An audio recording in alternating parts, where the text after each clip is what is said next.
کا راستہ روکتا تھا ایک نوجوان مدینے کی گلی میں، تو ایک دن اس نے روک کے کہا کہ تجھے مسئلہ کیا ہے، تو روز میرے لیے مزاحم ہوتا ہے.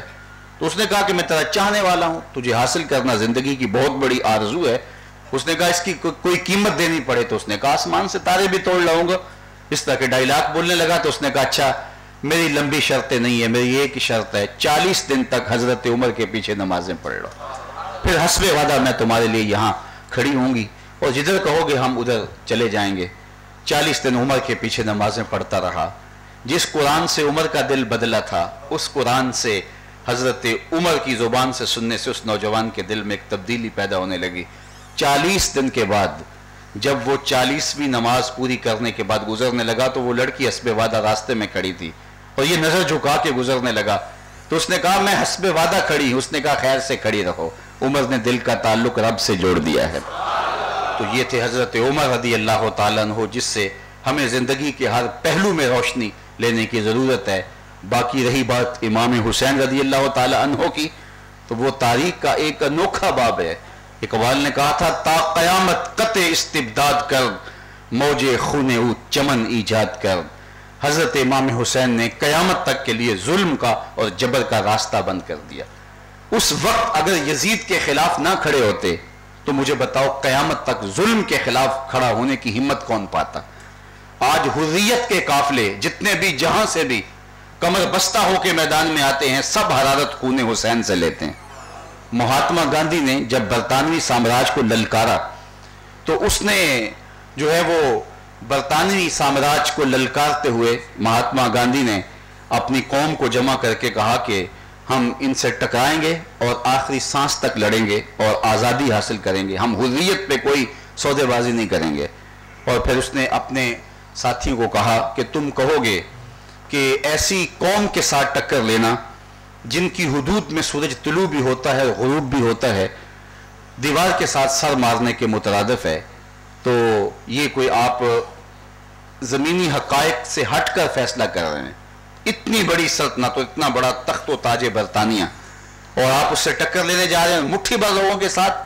تو مہاتما گاندھی نے کہا کہ یہ اگر آپ مجھے سوال کریں تو میں اس بات کو اچھی طرح سمجھتا ہوں، لیکن اس کے باوجود میں برطانوی سامراج سے ٹکرانے جا رہا ہوں اس لیے کہ میرے سامنے حسین ابن علی کا کردار موجود ہے. تو یہ بات ذہن میں رکھیں کہ ظلم کے خلاف، جبر کے خلاف جہاں جو بھی حریت کے قافلے نکلیں گے سب کا سالار امام حسین رضی اللہ تعالیٰ عنہ ہوگا. بلکہ حضرت امام حسین رضی اللہ تعالیٰ عنہ نے مقام بیضا پہ خطبہ دیا جب حضرت مسلم بن عقیل کی شہادت کی خبر آن پہنچی اور کربلا میں 22,000 لشکر کی پیش قدمی کی خبریں بھی آ رہی تھی اور آیانوں احباب جو تھے انہوں نے مشورہ دیا، بہی خواہوں نے کہا کہ اب حکمت کے منافی ادھر جانا. صرف 144 افراد تھے آپ کے ساتھ، جس میں بچے بھی تھے، خواتین بھی تھی، بوڑھے بھی تھے اور آلات حرب و ضرب بھی نہیں تھے. تو کہا کہ اب کوئی راستہ بدلا جائے. تو آپ نے فرمایا لوگوں میں اس کے باوجود جا رہا ہوں، مجھے پتہ ہے کہ میرے ساتھ وہاں کیا ہونے والا ہے، کاٹ دیا جاؤں گا، میرے بچوں کو ذبح کر دیا جائے گا، خواتین کی حرمت کا خیال نہیں رکھا جائے گا، جو کچھ ہونے والا ہے یہ میری نگاہوں سے پوشیدہ نہیں ہے، یہ میری نظروں کے سامنے ہے. لیکن اس کے باوجود میں پھر بھی کیوں جا رہا ہوں؟ 22,000 کا لشکر اور 144 افراد پر مشتمل لوگ جو جنگی آلات سے بھی جو ہے وہ محروم ہیں، خالی ہیں، تو اتنے بڑے لشکر سے ٹکرانے میں کیوں جا رہا ہوں؟ تو آپ نے بیضا کے مقام پہ خطبہ دیتے ہوئے 2 لفظ کہے تھے. ان 2 لفظوں سے حضرت امام حسین کا فلسفہ شہادت سمجھا جا سکتا ہے. آپ نے فرمایا تھا لوگوں مجھے پتہ ہے میرے ساتھ کیا ہونے والا ہے، یزید کی عزائم اور ارادوں سے بھی آگاہ ہوں، ابن یزید کی فطرت سے بھی آگاہ ہوں، اور کارزار کربلا میں کیا ہونے والا ہے اس سے بھی نا آشنا نہیں ہوں، لیکن میں اس کے باوجود آگے بڑھ رہا ہوں. کیوں؟ وَلَكُمْ فِيَّ أُسْوَةٌ، اس لیے کہ قیامت تک ظلم کے خلاف لڑنے والوں کے لیے کوئی نمونہ تو ہو. تو میں اپنی زندگی کو ایک نمونے کے طور پہ پیش کر کے جا رہا ہوں. تو اقبال کہتے ہیں سرخ رو عشق غیور از خون او، شوخی این مصرع از مضمون او، تا قیامت قطع استبداد کر، موج خون او چمن ایجاد کر. عشق غیور کے چہرے پہ جو بانک پن ہے اور سرخی ہے یہ خون حسین کا صدقہ ہے. اہل ادب یہاں جو تشریف فرما ہیں وہ اس شعر کا لطف اور حظ لے سکتے ہیں۔ اقبال نے کتنی خوبصورت بات کر دی، سرخ رو عشق غیور از خونے ہو، عشق غیور کے چہرے کی سرخیاں جو ہیں وہ حضرت امام حسین کے خون کے رنگ کی وجہ سے ہیں۔ اور پھر اتنا خوبصورت مصرع ہو گیا، اقبال دوسرے مصرے کے اندر جو ہے وہ اشش خود کر اٹھا، شوخی ای مصرع از مضمون ہو، کہ اس مصرے میں اتنی جان آ گئی ہے، یہ بھی حسین کے مضمون کی وجہ سے ہے۔ سرخ رو عشق غیور از خون ہو، شوخی ای مصرع از مضمون ہو، تا قیامت قطع استبداد کر، قیامت تک کے لیے جبر کا راستہ روک دیا، خون او چمن ایجاد کر، ان کے خون نے ایک چمن آباد کر دیا۔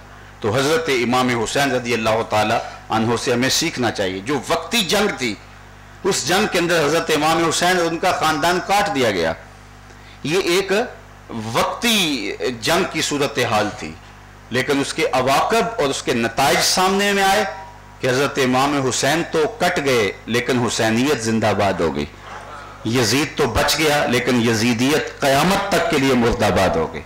تو یہ حقیقی فتح ہوتی ہے۔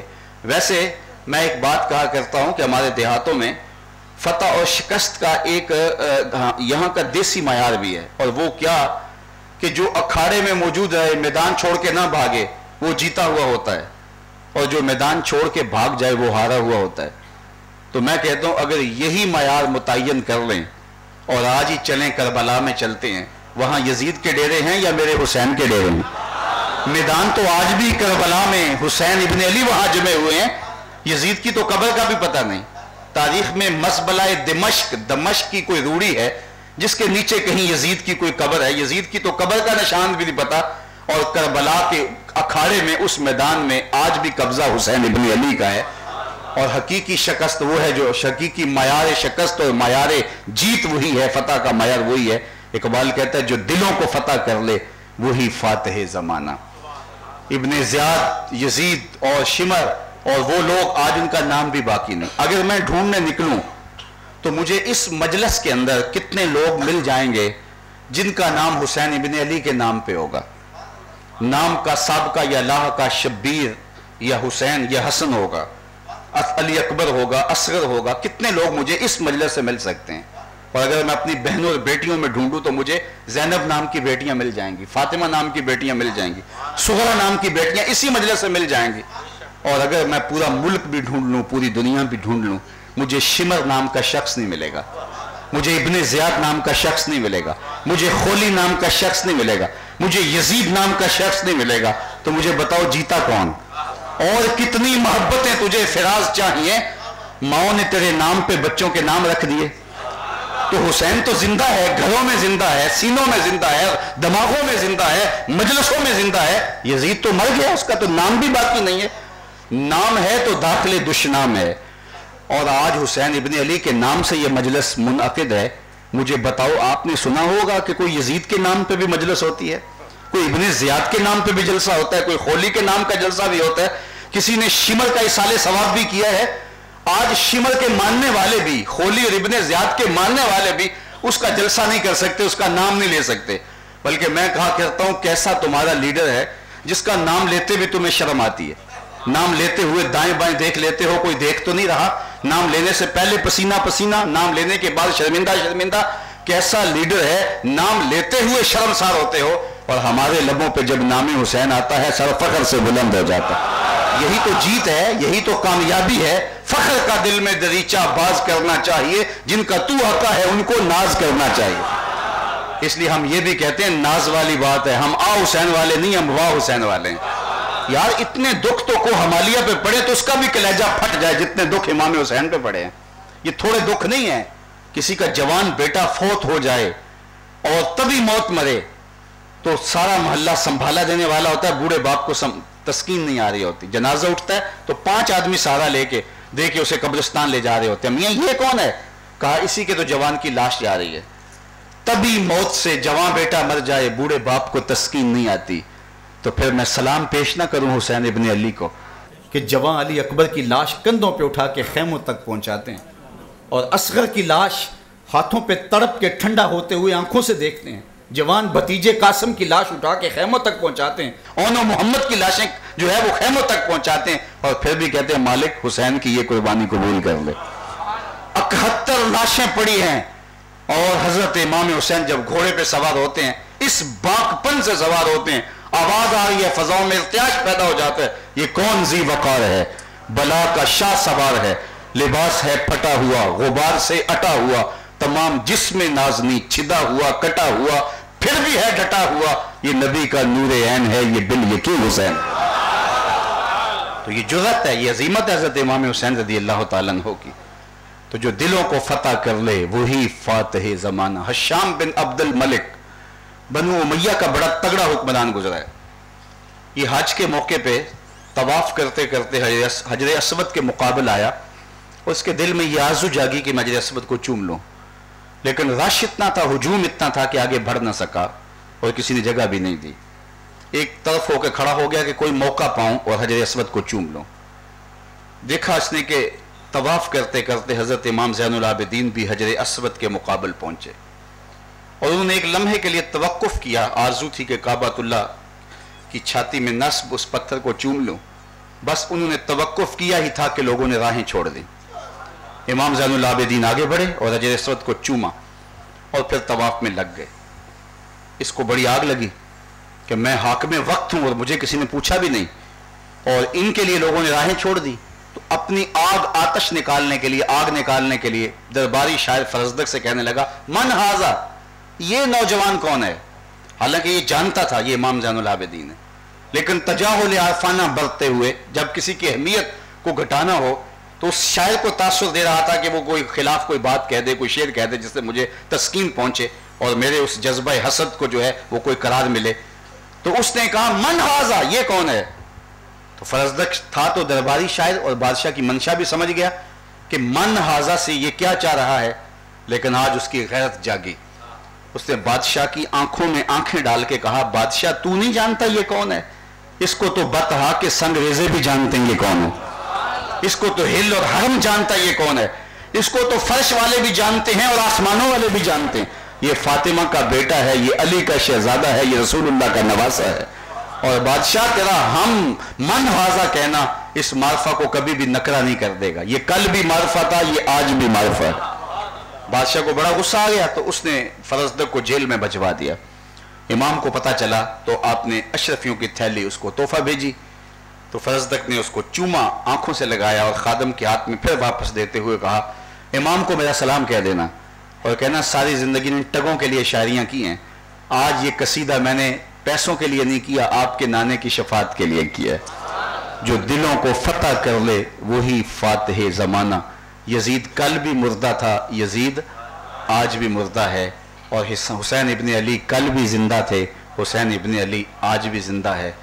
ہمیں حضرت امام حسین رضی اللہ تعالیٰ عنہ کی اس قربانی سے اپنے اندر اتر کر کے غور و تفکر کرنا چاہیے کہ وہ اس سے کیا درس دے رہے تھے اور کربلا کا سبق کیا ہے۔ وہی جو بیضا کے مقام پہ انہوں نے کہا کہ میں اس لیے کھڑا ہوا ہوں تاکہ قیامت تک آنے والے لوگوں کے لیے ظلم کے خلاف کھڑا ہونے کا حوصلہ تو ہو۔ تو وہ ہمیں کھڑے کر گئے ہر ظلم کے خلاف، ہر جبر کے خلاف، ہر لادینی طاقت کے خلاف، اور پوری قوت کے ساتھ کھڑے ہو کے ہم میدان میں موجود رہیں۔ حضرت سیدنا صدیق، حضرت سیدنا فاروق اعظم اور حضرت سیدنا امام حسین رضی اللہ تعالیٰ عنہ کے ان پیغامات کو سمجھ کے ان کو عملی رنگ کے اندر اپنی سیرت، اپنی زندگی کے اندر طاری کرنے کی اللہ توفیق دے۔ میں شکریہ ادا کروں گا ان لوگوں کا کہ جنہوں نے آج مجھے آپ سے مخاطبے کا موقع دیا، اور میں سمجھتا ہوں کہ آپ سے گفتگو کرنا یقیناً ایک آنے والی نسل سے گفتگو کرنا ہے، اور آپ کے ذریعے سے یہ پیغام آفاق کے ایک ایک گوشے تک پہنچنا جو ہے وہ آسان ہو جائے گا۔ اللہ آپ کو دنیا آخرت کی بہاریں دیں، اور زندگی کی آخری سانس تک ہمیں دین کا وفادار رکھے، ساری زندگی حضور کے نام پہ گزارنے کی توفیق دے۔